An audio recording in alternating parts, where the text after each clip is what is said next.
The girl talk got juicy this weekend as we got together to celebrate my 37th birthday. But what really intrigued me was the fact that so many of us are on the same page and probably didn't really realize it. We talked about a little bit of everything. Could we see ourselves living in DC? What does living abroad look like? Traveling, love, still being single at 37, 39, 40. We talked about money, finances, investments. We had good girl time, baby. We swapped scriptures. We went to bingo lingo, felt like a whole bingo trap session, whatever that may mean to you.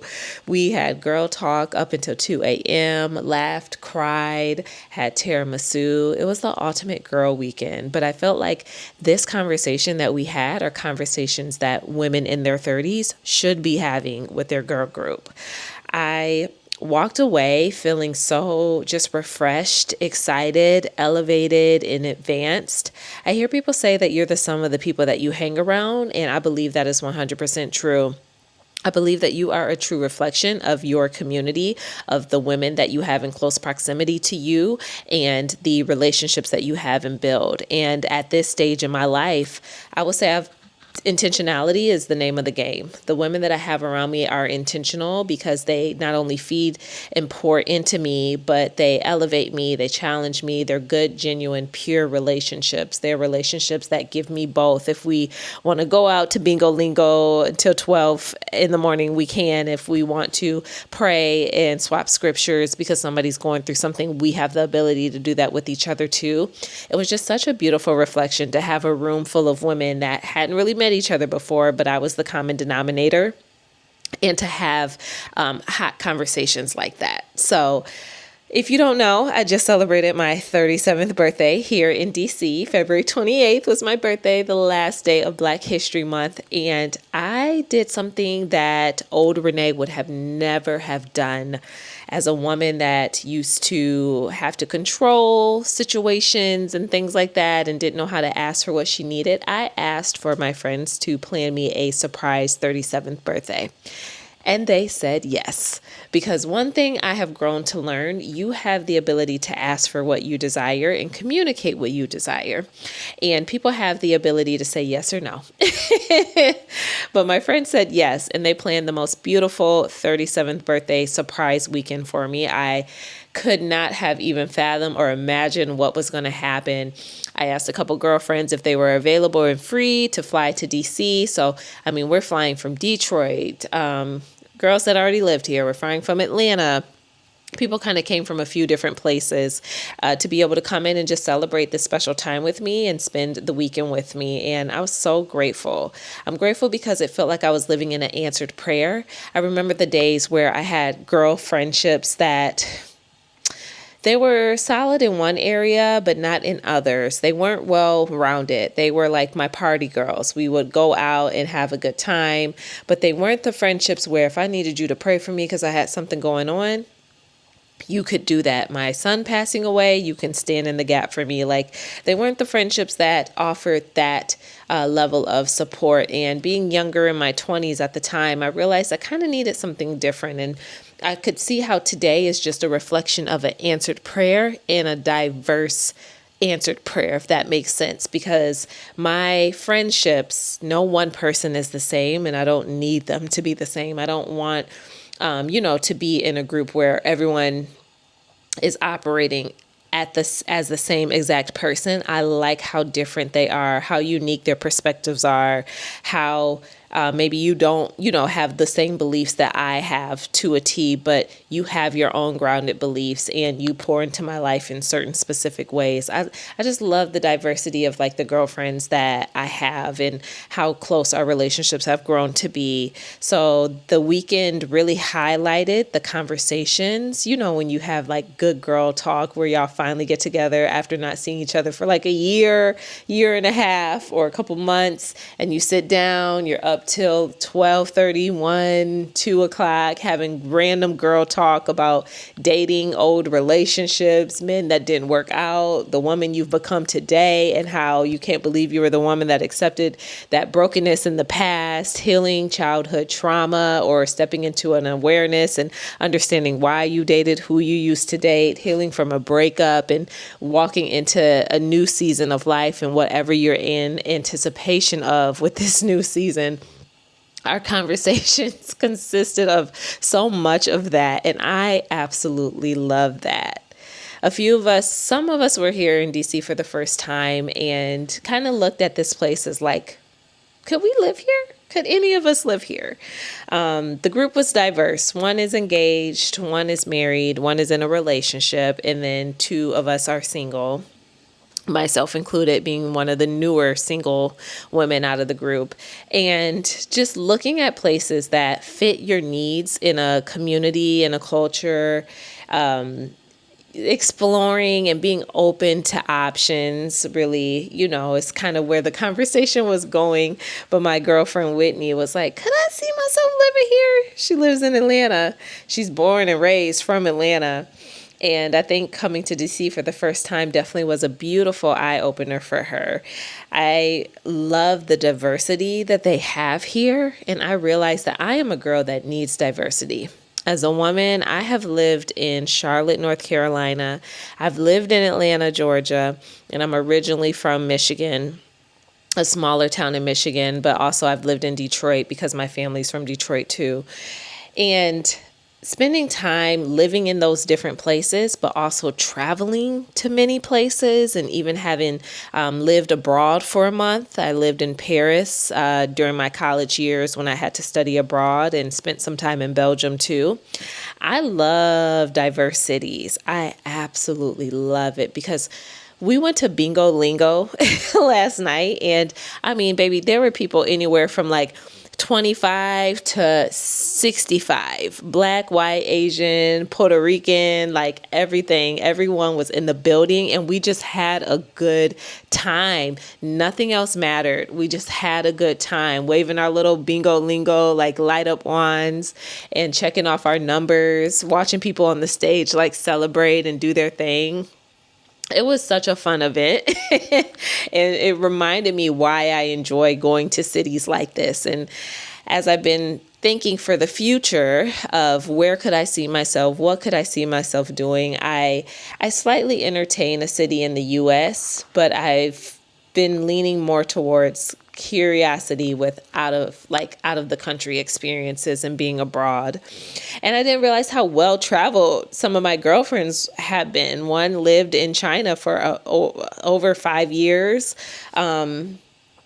One has taken many trips and traveled many places. So many of them went all the same places. And travel is so important, especially in your 30s, because it opens you up to new experiences. It expands your mindset. It gives you micro doses of an environment that may have what you like. It may have what you need. Your body may feel good and more restored and more rested while you're there. And it just creates a new experience and a new person to me and you mentally. I just love people that are well traveled because I think they're more accepting of other cultures and communities, because they got to immerse themselves in them, right? When you go somewhere that's not your native language, that's not where you're from, it's not your background or origin. And I think it also shows us a beautiful, different appreciation for life, the beauty in their agriculture, the beauty in their environmental infrastructure, the beauty in just everything. And cost of living plays and makes a huge difference on people's well-being. We can't even ignore that now, especially with all the things that are happening and going on in America right now, present day. We can't ignore the fact that your wants and needs come with a cost, but what cost are you willing to make and you willing to pay? And my girlfriends and I just had that deep conversation. I think on Saturday, we were up till about 1 in the morning just talking. Actually, we got back home Friday and we're like, all right, let's get ready for bed. And we got ready, but we didn't go to bed right away. We're sitting on the couches, the table, the floor, the chair, just talking about everything and bringing our experiences together. and just spewing that out, right, even into dating, because 2 out of the 5 of us are single, and we desire love, we desire partnership and connections. And one of my girlfriends was like, baby, I'm open, I'm in the space now, I've always been open to other men. She was like, if anything, you can look at me and tell me I've tried my best. I tried my best. Let them know I tried. But when I find a man that's going to love me and accept me no matter what color or what his background is, that's where I'm going. And I'm noticing more Black women in that space. And I may be finding myself in that space too. Who knows? Who knows? We never know what the plan is. We never know what God has in store for us. But I think it's beautiful to just be a person that knows what you want and you know what you desire. And that was like the common theme around the weekend. So many of my girlfriends are just so self-aware because they've done the work, just doing the work in different capacities, but being self-aware of what you desire, what you're seeking, what you're chasing after, what you want your life to be like, what you want your days to feel like, what experiences you want to have. Like, it was really cool to just hear the uniqueness of each person's background, because everyone was so different. I mean, one is in home health care, two are in clinical mental health as therapists, one is an embryologist in more of the fertility healthcare field, and then you have myself transitioning into like nonprofit work, but in grad school to become a clinical therapist. And it's just interesting when you put it all on the table from everyone's experience, then it's almost like you get to kind of pick up what you want or pick up what you need, or opt into like, oh yeah, actually, I want a life like that. Like, I want to be able to take an hour, break during the day and go swimming or something like that. Like, it's just, you don't know sometimes what you don't know, but when you get together like that and be able to have those type of conversations, it just expands your mind. You get to see, how are other people living their lives? How are other people doing things? Is there something that they're doing that I want to add to my flow, my productivity, my daily wellness, my self-care, my needs, my life, my transitions, my travels. And that was like the compilation of our weekend. It was such good girl time. I was so grateful. And I feel like I'm walking away just elevated and excited. And I have a lot of journaling to do with the direction of my life. I start my new job this week. I am going to be apartment hunting this week. I will be meeting with one of my financial advisors that I'll be signing on to this week, not this week, but in the next month, 1 or 2 months. I'm just excited about all the new things that are coming. And conversations like this, when we sit down and we just talk real talk, like put it all on the table, you just never know what you can glean and take away from someone else's journey and someone else's experience. And like good girl conversations, when you've cultivated relationships, and I know we don't often talk about the ending of friendships as much as I hope we would, especially when you like grieve or mourn the loss of an ended relationship and an ended friendship, which I've had experienced. And we touched on that, right? Because I got the question of, oh, how's so-and-so? Have you talked to so-and-so? And it's like, actually, I still haven't talked to them. It's been a couple years now. But just being honest about these feelings, these emotions, these changes, these desires, these advancements, it's beautiful, because when you have the right people that are in your corner to support you, the people that have been vetted, and you feel the difference in the shift, it creates more of a free space to be safe, to be open, to be received, to be loved, to be vulnerable. And I literally checked off all those boxes this whole weekend. So these are some of the conversations that I had with my girlfriends. I'm curious if you guys usually have conversations like these with your girlfriends. I think these are just important things to like hit on and touch on. And even when you see friends going off and being engaged and married, okay, what was your process? What did that look like? Like, we even talked about that, right? How did my best friend even get to the point where she was able to be engaged? All the work that she had to do coming out of a very toxic, manipulative relationship in the past, and healing a lot of those wounds and those traumas that were left behind. When you put it out on the table, you feel less alone. You realize you're not the only person thinking that way. You realize that you have the choice and the option to think differently. And you are truly the sum of the people that you have around you, because energy exchanges energy. Energy is felt. You can feel the difference in the room, in the conversations, and the people that you welcome into your space. And I think it's so important to have elevated energy around you, energy that is nurturing, it's loving, it's caring, they really want to be there for you and show up for you, and learn to be a person that lets people love you and let people do that. There was a lot of vulnerability in me asking, hey, I want to be celebrated. Can you celebrate me? Because I had tried this before and it was a really big flop. It was a really big flop years ago with people at the time that were friends. And when I did more of the work on myself and realized a lot, of opportunity that I had, but realized how to communicate my desires, not even just when you're in a love interest relationship, but applying that to your friendships. Do y'all even know how y'all like to be celebrated? How you want each other to celebrate you? How you want your birthday to be acknowledged? Are you guys even aware of that? And as we evolve, my best friend that planned this for me, has been my best friend for over 25 years now. We are completely different women than when we met in high school in 10th grade.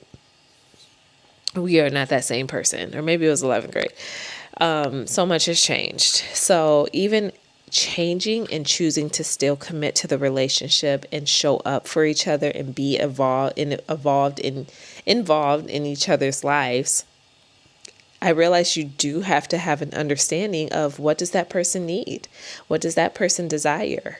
What brings joy to that person? How can I show up and be a good friend? What does capacity look like?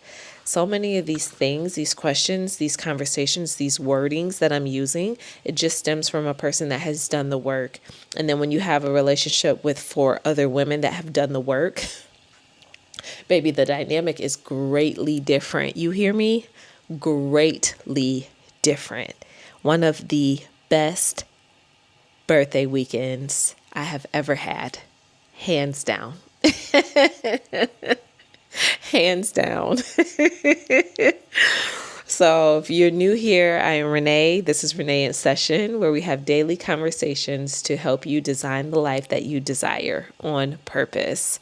And I just celebrated my 37th birthday. If you have any nuggets of wisdom you want to drop in the comments, I am all ears. If you've had a phenomenal girls' weekend before with you and your friends where it was progressive and it was just like, wow, you could feel the love and the friendship and the difference, I want to hear about that too. If anything jumped out at you that I shared, definitely let me know in the comments. But until the next video, friends, I hope you take care and we'll talk soon. Peace out.